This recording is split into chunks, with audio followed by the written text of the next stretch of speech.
Okay, Derek, explain the rules. I don't know. Put the lid on the cup in under 15 seconds. If you can put it on, I have to pay you 100. If you can't, you pay me 100. It's true. Okay, wait. And I can use 2 hands and Anything. just put this on there and like, Yeah, it has to like seal it has to be closed. Yeah. And 3, 2, 1, go.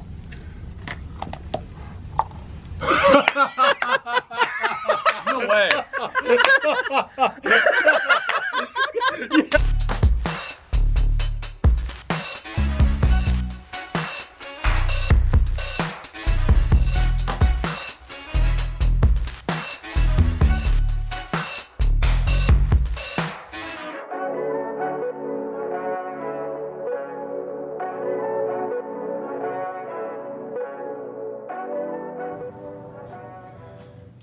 Afternoon.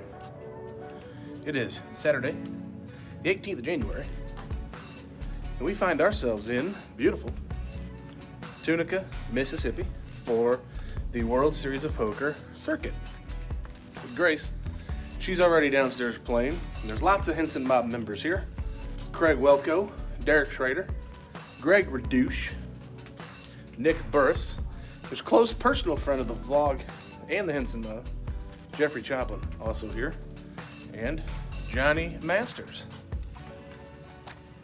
Look at this clown.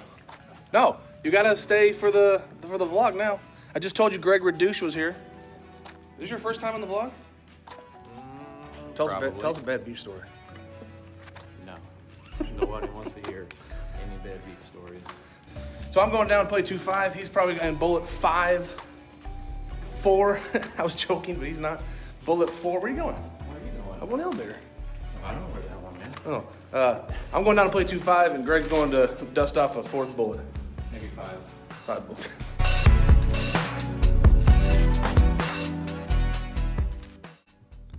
So let me set the stage for you here going into this 2-5 no limit game. We've been playing for about 3 hours, and I'm stuck 1,200-ish. I ran pocket kings on a queen flop into king, so that was quads. Then I ran pocket kings on a 9-high board into a set of 7s. So my state of mind right now is I'm going to loosen up a little bit pre-flop and try to win a biggin. So I looked down at the 10-8 diamonds, a suited 1-gapper, raised it up to $25, and going to have a couple people tag along with me to see a flop, which is fine because, like I said, I want to flop a biggin and try to win a big pot and try to get some of my money back. Now, I'm not going to be playing super duper aggressive. I'm not just going to be firing into all kinds of boards, trying to chase my money, but I am going to hopefully be able to improve on this ace-10 deuce flop. I check it back because I'm not so sure that one of my opponents doesn't have an ace, so I want to keep the pot a little bit smaller going into the turn. The turn card is the 5 of clubs, puts a backdoor flush draw up there, and the big blind bet's $50. And because I showed no aggression on the flop, I feel like I need to call here because he might be trying to take a stab, and my pair of 10s could actually be good. And if not, there's always the option of improving on the river, which we do. So I have 10s and 8s now. It's on my opponent first. He's probably going to throw out a bet, and when he does, it's going to be on me to decide whether or not I feel a raise is in order. I don't know that he could possibly call a raise because we can't really put him on a big ace since he didn't 3-bet me pre-flop. There's no 2-pair combinations that I can beat unless he has like deuce 5 and just a sicko with a hand like that, which would be kind of amazing and also incredibly unlikely. So once I figure out how much he bet, I just throw in the call, and he flips over ace 3 of spades, which is just 1 pair, and I have 2 pair, and on my rankings chart, 2 pair beats 1 pair, and that pop gets pushed home to daddy. So no longer stuck $1,200 as we win a $400 pot. Now we're only stuck $1,000.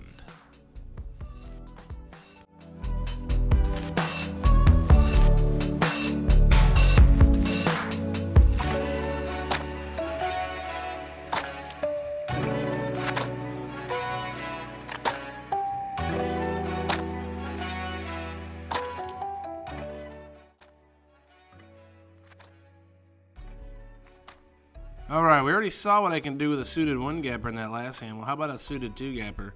After that middle position player limps, I look down at that queen 9 of hearts, and I like it.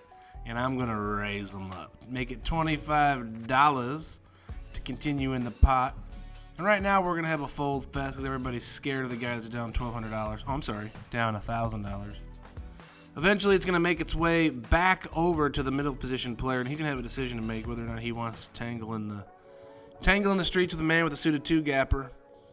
And it turns out that he has a wild hair up his ass as he makes the call. We're going to go heads up to a flop. Looking to flop huge here, chance to double up, get all of my money back. However, I don't do that. I do flop top pair. Lots of draws out there. I'm going to have to fire out a bet here if he checks because we don't want him to draw at me for free. Plus, we have no idea where he's at. I mean, he could have just literally anything here. So I fire out $30. He's probably going to tag along. A lot of pots seem to take place on the turn now because everybody calls C-bet. So he ends up making that call. We're going to go to a turn card. And it's going to be King of Clubs. And that kind of looks scary because it's an overcard. But if you think about it, there's not a lot of kings he can really have here unless he has, like, specifically the King X spades, you know, like flush draw. After he checks, I bet $50, and he takes a look at his cards again and decides, you know what? I think I should just live to see another day. So he ends up folding his hand, and I scoop a small pot, but these little pots add up, and when you're down $1,000, it feels good to have something go your way.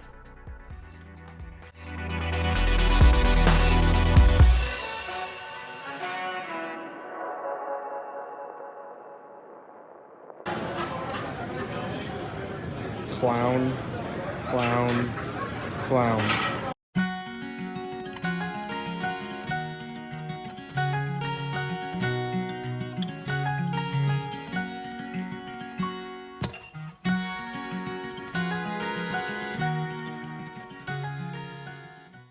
Now we're in a groove. We've won a couple pots in a row. We're starting to feel good. Green chips are going back up. And I look down at a wired pair, 2 jacks in the hole. Gonna raise that one up for sure.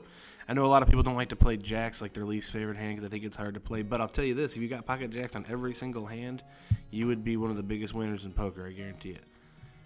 So, the big blind calls, the small blind calls, the cutoff calls, obviously not in that order. That would be out of order and there'd be mayhem. And I wanted to flop a jack. It was my goal to flop a jack, and I didn't. It came 7-6-3.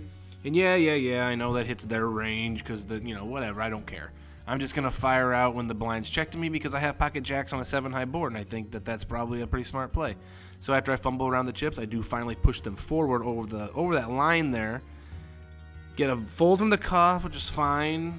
I don't want everybody to call here because that might eventually get troublesome. But the small blind calls, and then the big blind takes forever, and eventually he folds. So we go heads up to a turn.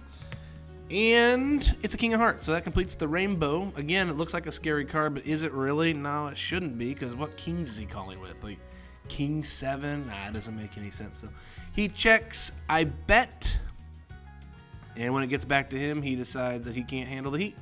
And he folds. So that's 3 in a row now. Smaller pots, sure, but that's 3 in a row, and you start winning 3 pots in a row, things are starting to go your way a little bit. There's obviously nothing that could happen that could bring us down now. Oh, good, pocket kings. Okay, well, let's not worry about what happened earlier in the day when I had pocket kings, and let's just try to focus on winning the most amount of money that we can win with the hand right now. And since I'm under the gun, and I'm not going for the weird limp raise announcement that I have, a big hand, I just decided to raise to 20. Now, the hijack calls and the big blind calls, and that's fine. Seeing a flop 3 ways with a hand this strong is cool. We didn't really want to see, 7-handed, to the flop. So 3-handed's cool. As long as we can avoid, like an ace on the flop or whatever. No, that's cool. No, we'll just hit the ace. So we're up against an ace, and we're up against possible flush draws and all that kind of stuff. So I go ahead and check. It actually checks around, which is kind of cool. And since nobody is showing any interest in this board, and now there's 2 flush draws out there and all kind of scary stuff, so I'm just going to fire out $60, see what happens. Now, ideally, they'll both just fold, but because it went check, check, check on the flop, it's possible one of them might tag along with an 8, and we'd be getting some value with our kings, and now that'd be like a pretty cool thing to happen. Not guaranteed to happen, but the hijack folds, so he clearly didn't have anything, and then the big blind calls, and now we have to worry about diamonds and clubs and all kinds of stuff like that. Oh, but looky there, it's the 5 of hearts. So now we have 2 pair. No flush came in. We're either going to lose to an ace or we're going to win this pot against what I assume would be a missed flush draw. And our kings are good. And although these pots have been small, I think that's what, like 4 in a row now? So things are really starting to go our way.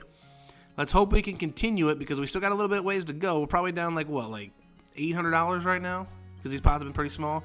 Let's see if we can't climb all the way out of the hole. Okay, for future vlogs, I need to make a note. Do not put the camera on top of your chip stack, because that is going to give me a seizure. That does not look good at all.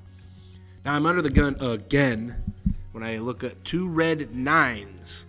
And that's a premium hand in my book, and the way that I'm feeling, I'm definitely going to raise. Which I do, and then we get some calls from the field, and that's okay, because we're going to flop a 9, and we're going to win like this massive pot when it comes 9 high. But it doesn't. It comes 10, 10, 5, and that's looks like 2 pair to me. And I know me, and I'm probably gonna fire out at this because it's hard to have a 10 when there's 2 10s on the board. It's just mathematically difficult. So I bet $55, and it's gonna force a fold, which is fine. If we just take it down here, that's not a that's not no problem with me. I'll be happy to take it down. But late position player calls, and now I gotta worry, does he have a flush draw? Does he have a 10? Does he have a rare overpair? I suppose he could. I look back down to make sure I do have a diamond, and I do. So I have some backdoor outs if I am behind, although I doubt it. So the turn card is the 6 of diamonds. So now I have my own flush draw. And I should probably check here a lot of the times, but again, I don't. I bet $120 because I felt like betting $120. I have 2 pair, I have a flush draw, and I'm just going to make him show up with a 10. I'm going to make him have a 10. I'm just going to keep throwing money in there until he says, you know what, sir, I have you beat. Because at this moment, I'm not buying it. But now that he calls, I'm sort of buying it. Like now I'm a little bit nervous because now what is he calling with? So I've kind of gone from like I'm trying to, I hit this 4 diamonds on the river. Now I have a flush. And I'm like, I hope he has a flush draw. I hope he has a flush draw. Now I have the flush. So now I'm hoping he didn't have a flush draw. Please just have a 10. So I'm all over the place in this hand. And you know what? That's what happens when you're down $1,200. You kind of start doing some things that are a little bit squirrely. And this is indicative of that. So we check the river, and he shows 2 jacks that don't include a diamond. So he did have that rare overpair. But as my wife always says, I won the pot. So I must have played it right.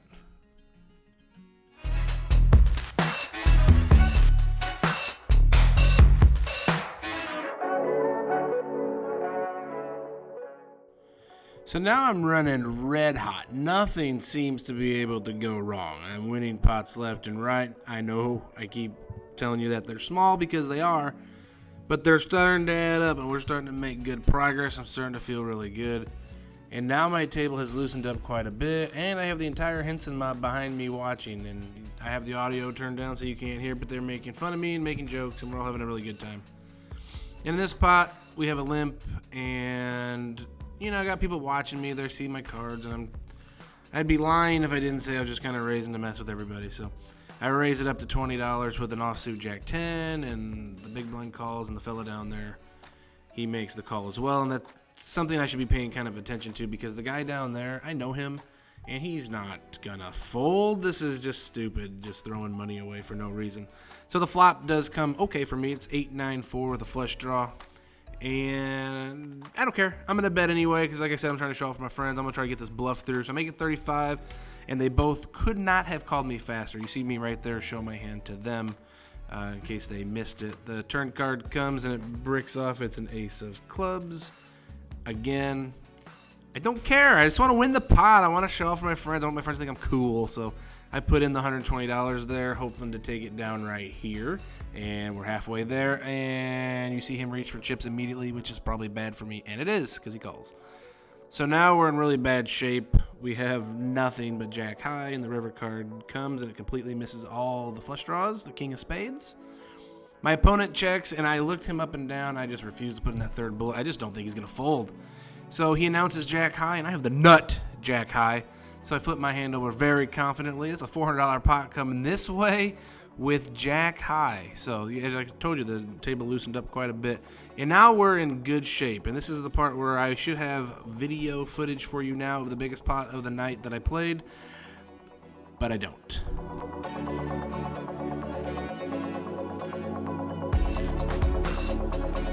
So this would be like a great time for me to have the hand where everything comes together, but I'm not a professional vlogger, so obviously I do not have the hand.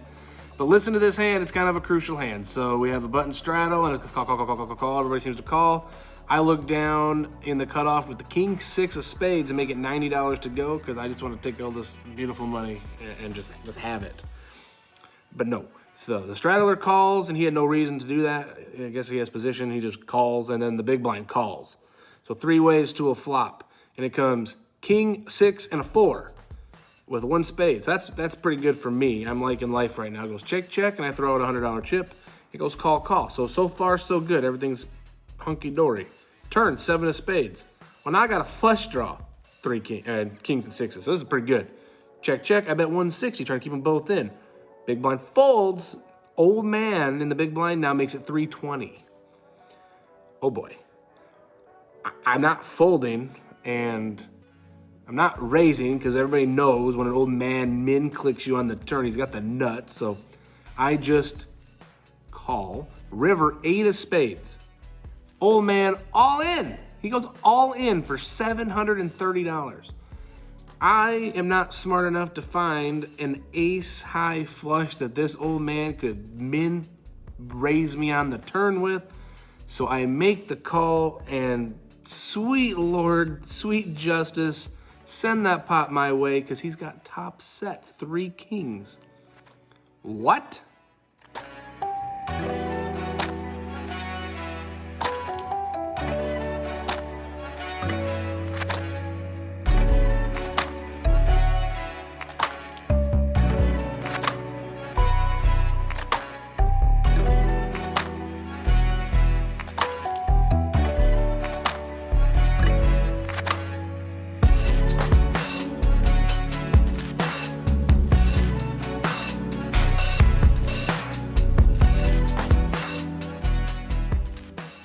All right, Grace is jumping in the shower, so the game is over. The game went well. The game went well at the end because of that king 6 hand. So in for $1,900, out for $1,953. A win is a win.